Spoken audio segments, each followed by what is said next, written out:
The Earnestly Speaking podcast is a show that is founded on free-flowing conversation and may at times venture into mature subjects. Listener discretion is advised.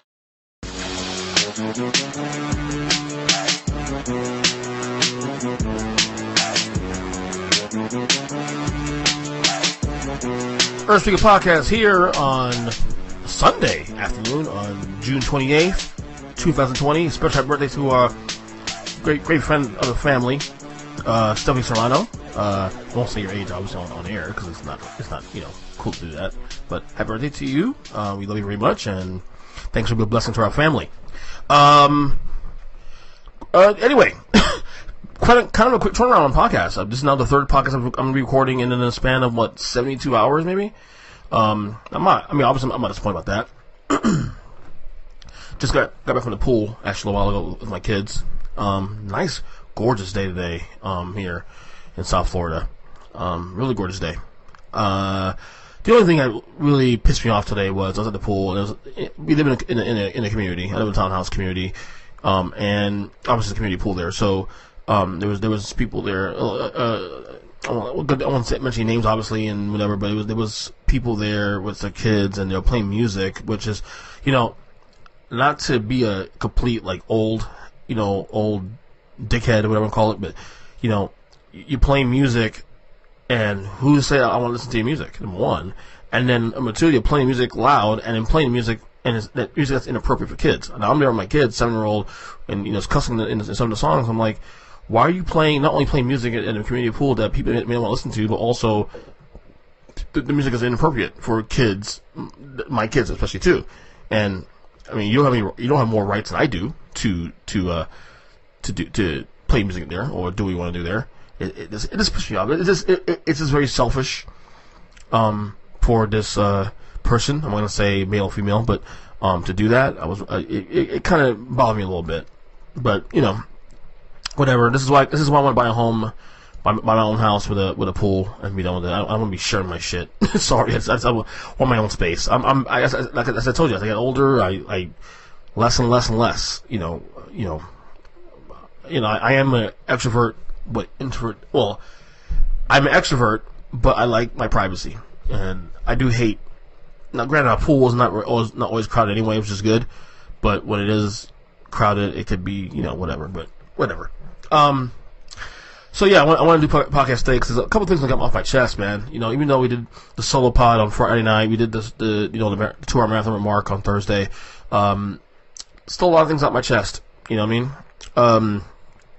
First off, my quote unquote hectic work schedule that I've been going through the last month since going back to work.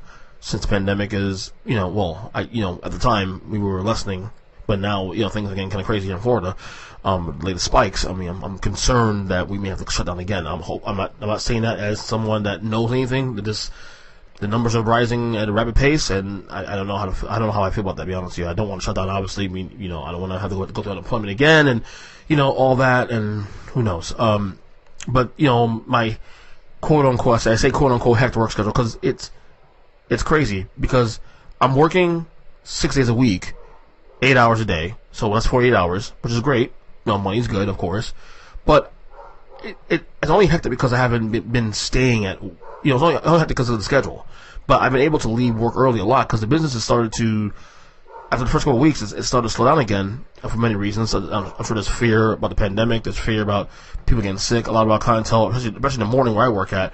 When I work, should I say, is older folks who are definitely susceptible to getting sick and more risk of having really bad results of this virus.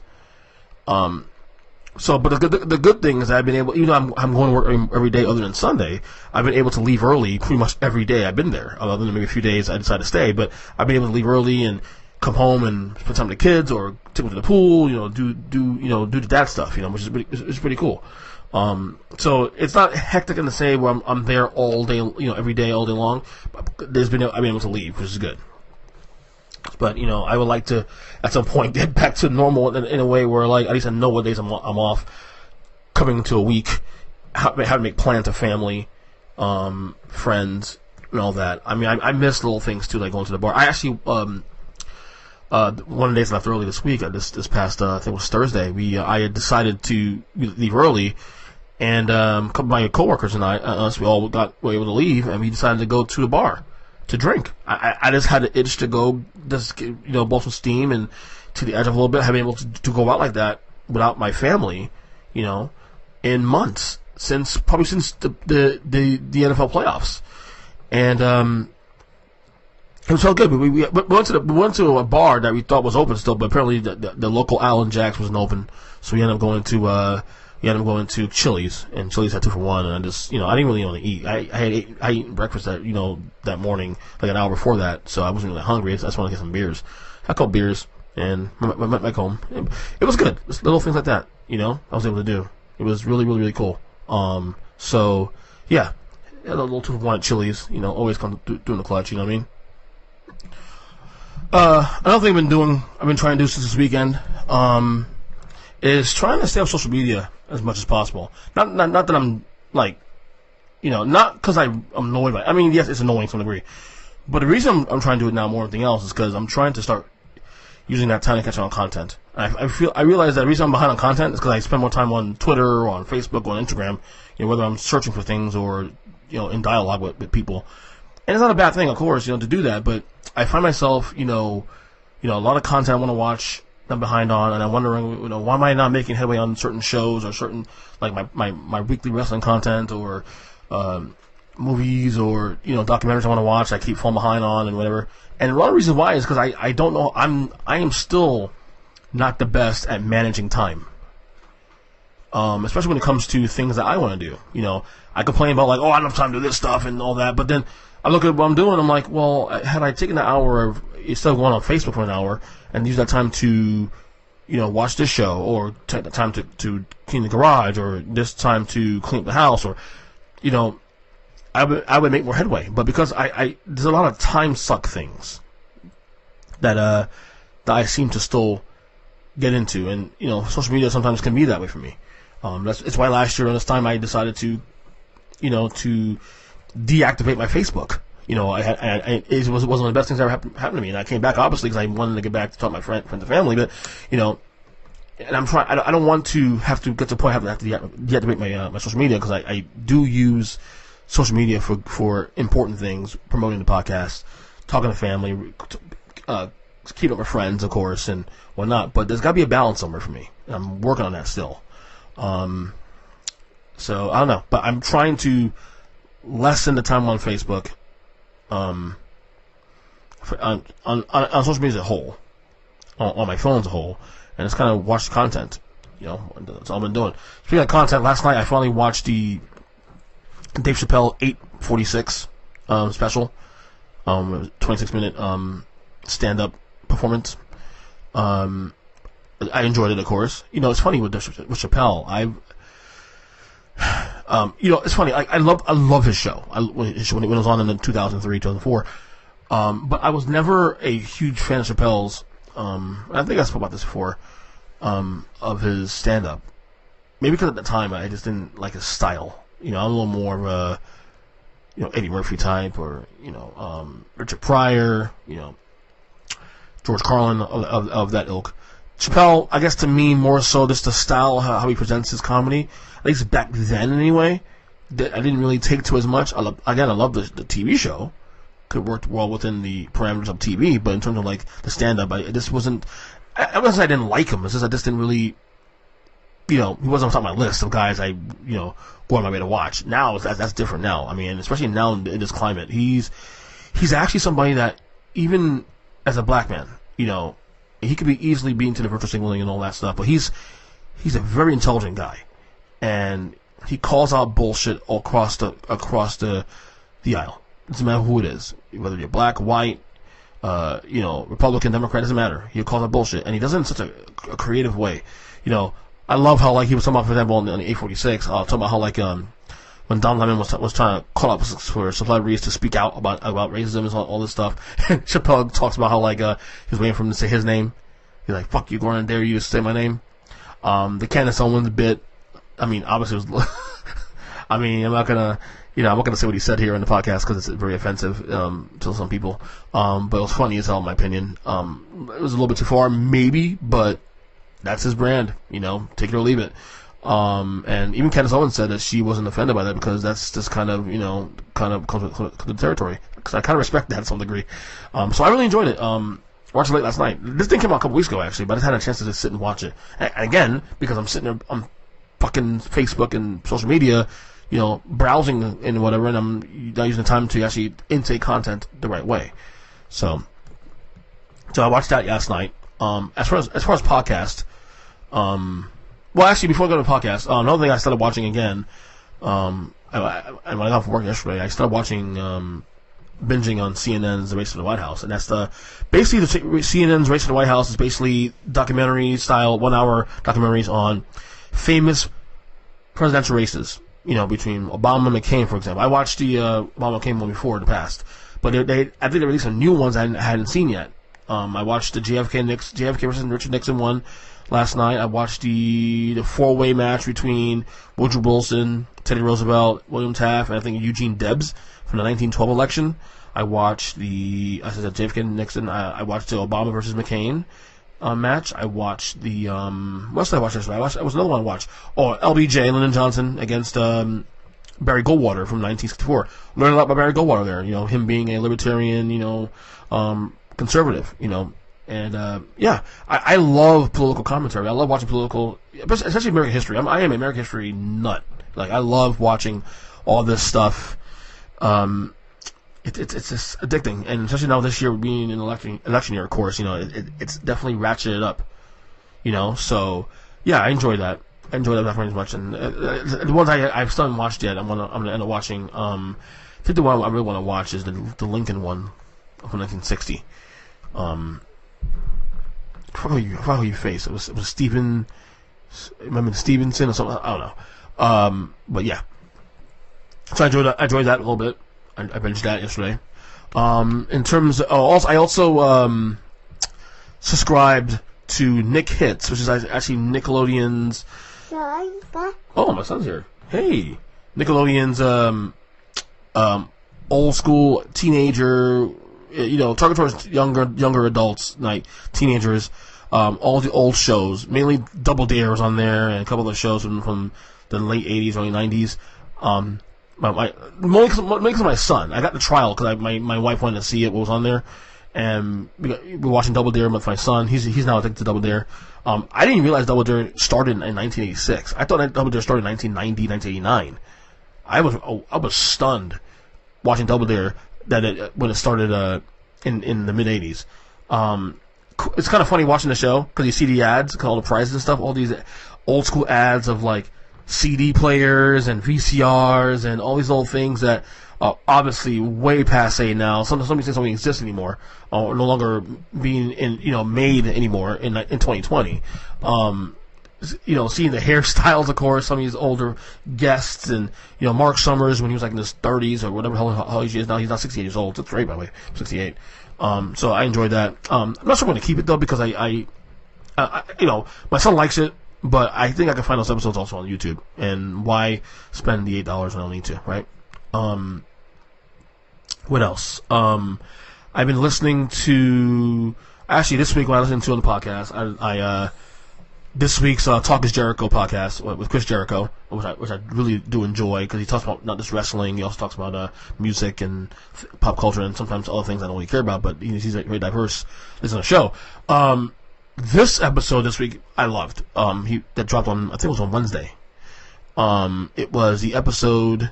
He does this thing on his podcast, which actually I'm going to be stealing from my show now moving forward. Called Album Clash. But the premise of it is that he'll take an artist and whatever artist or band he takes, and then he'll put together two albums, two of the best albums, or two albums that he wants to compare, and they'll round table talk about it with, whatever. I think he had on Frank Kazarian from SCU, AEW, and I think also he had another guy from MLB player also on the podcast. And they were basically, and the reason why I was so locked in this one is they were basically comparing Metallica's Load and Reload albums. And basically the premise was actually to create a superload album. So both albums, came out 1 year apart, a year and a half apart, should I say. And they were basically the same project for the most part, although it was like Load was supposed to be a double album. But because the record company, they wanted them to finish the album at a certain date and they have time to finish it, all the songs, they just released Load and then finished the songs they were still on the table. They finished a year later and did the Reload. So it is technically done from the same project. And the premise of the episode was that they wanted them to take the 13 best songs from both albums and make one superload album, pretty much, which I loved. I marked up for this podcast. You guys know I'm a big Metallica fan, so this is like a big deal for me. And so I'm going to do this with my buddies, a couple buddies of mine, probably in the near future. I'm doing the same exact thing, but I also want to take the same premise, and do this in the future on this podcast. I'm going to I have plans to do obviously Michael Jackson albums. I'm probably do like a couple comparisons there. I want to do Incubus. I want to do obviously Metallica. I got I think G.W. Grouse and I were talking about doing Jay-Z albums also and comparing them to. And the idea too is you go track by track. Album covers, compared album covers, and you see which songs are the best, and then create an album out of that. Those two projects was the best songs on the album. So we're gonna end up doing that in this podcast in the near future. Another podcast in the podcast series, if you will. Like we do rank them. Then we can do album clashes or class albums. I don't have a name for it yet, but we'll see.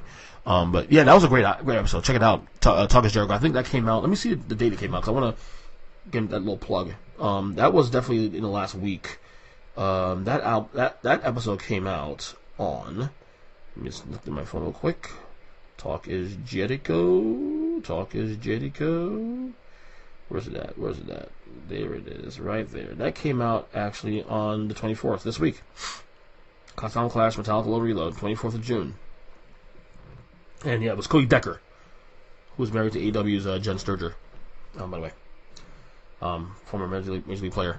So that was a good episode. I also listened to the Bill Burr podcast as well, recently. I'm a big Bill Burr fan.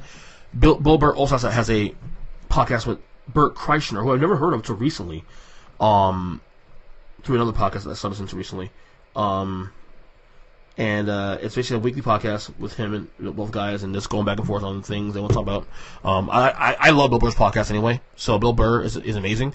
So the fact they had this extra now, have another episode of podcast with Bill Burr involved in it, I'm definitely okay with listening to that one.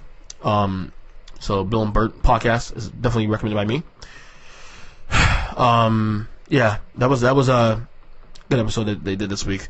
What else? What else did I listen to this week over here?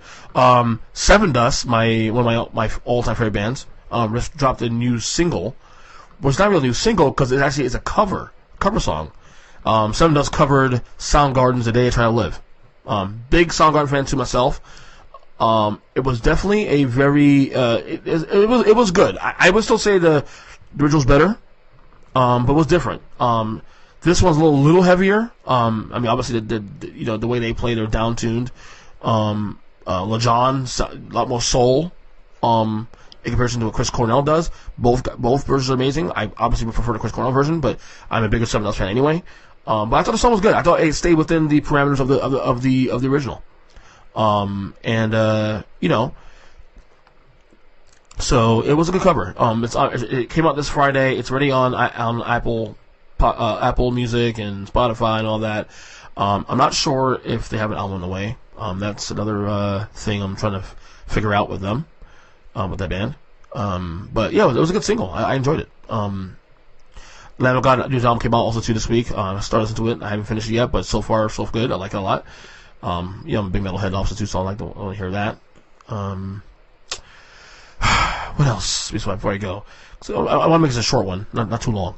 The NBA just released their schedule for the seeding games. As you know, the NBA's coming back in late July to finish the season, and in the playoffs, they're going to be playing the bubble in Orlando. Which again, you guys already know my opinion on the whole thing. I'm not necessarily a fan of what's going on. I think the safe bet is to shut down the season and use safety measures, and especially now with the spike that's happened in Florida.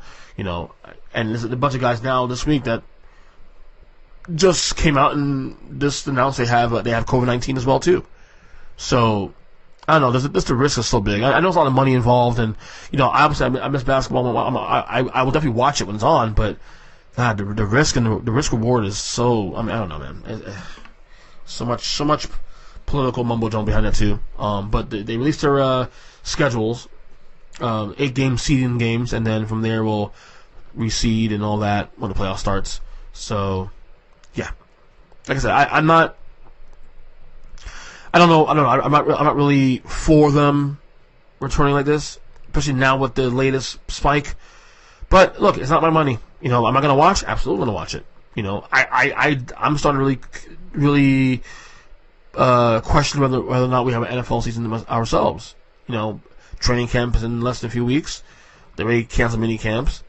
I believe they cut back the preseason to just 2 games. And I know there's a plan in place how to operate with the NFL games, but I don't know, man. It just seems like right now we shouldn't be prioritizing. I guess that's like a hypocrite to some degree because I've been saying that we can't lock down and stuff, but I don't know, man.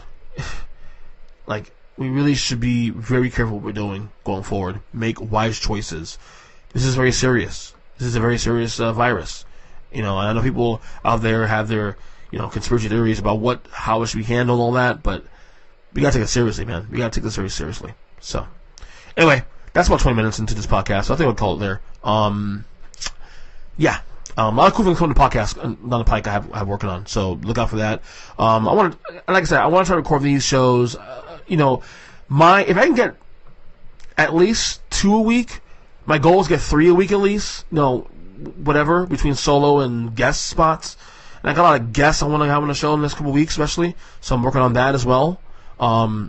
So I'm hoping to really ratchet up this podcast a lot because this is my baby. I love the show, man. I love doing it, and I love presenting my opinions on things that are out there, from sports to pop culture to politics to whatever.